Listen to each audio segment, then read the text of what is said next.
Assalamualaikum warahmatullahi wabarakatuh. Hi everyone, my name is Verra Andrea Husein. I would like to share the wisdom that I have guided from the book I read. The book namely is At-Tawhid, the book of Monotheism by Shaykhul Islam Muhammad bin Abdul Wahhab. Let's sit together, check it out!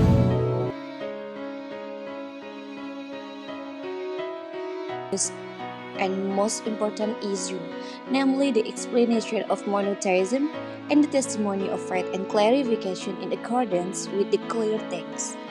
Among them are verses in Surah Al-Isra. This is a clear rejection for polytheists who plead with the right house and make it clear that for the main shirk.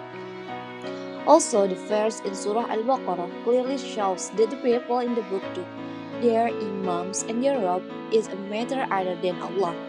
It is also clear that they were not commanded except to worship one God. The explanation of the verse has no ambiguity in their obedience to the scholars and other servants of Allah in sinful matters and does not call or beg them.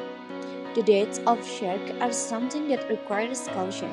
Practice that make you fall into the behavior called by the Prophet ﷺ syirik al-asghar or small shirk, are good deeds that are done but are intended to be unclean and sincere only for Allah Subhanahu wa Ta'ala.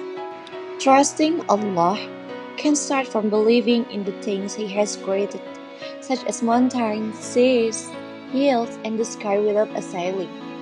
The sentence La ilaha illallah as a form of practicing dhikr, to be able to create a sense of love for the Lord of the universe. Allah does not take living things because everything is the right of Allah. The soul is only loaned by Allah. This heart is only interested by Allah. So asking for help from Allah is the main thing.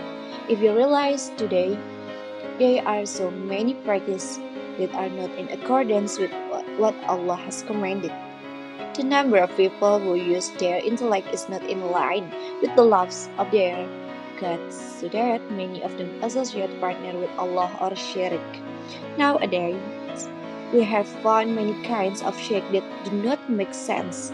Worshipping stones, trees, asking for help from graveyards, these are actually things that do not make sense, but they are still carried out by humans who originally have perfect minds.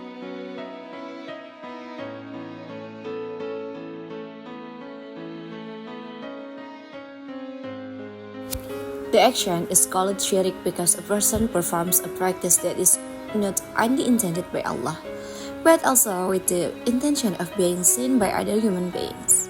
The sense of pride in being able to share or wanting to look generous rapid by paying zakat can lead people to be dragged into amalia, which is categorized as very subtle little shirk, invisible because it is located in the heart. Every heart that whispers will only be known by Allah and Himself. Indeed, the Prophet Muhammad ﷺ warned this. In here, you can understand slowly that Allah has emphasized it to His servant to serve Himself and to give knowledge that He is the one who has the right to worship. Here I feel that many people today are against God's teachings, and they have reasons that lead to broken beliefs. Therefore, I try to understand from what the author has taught about the oneness of God. God is wisdom in creating jinn, and humans is our way of thanking God. Those who do not meet the requirements of monotheism will not worship Allah, which means that polytheists will worship what they believe in, and we as Muslims will not worship what they worship.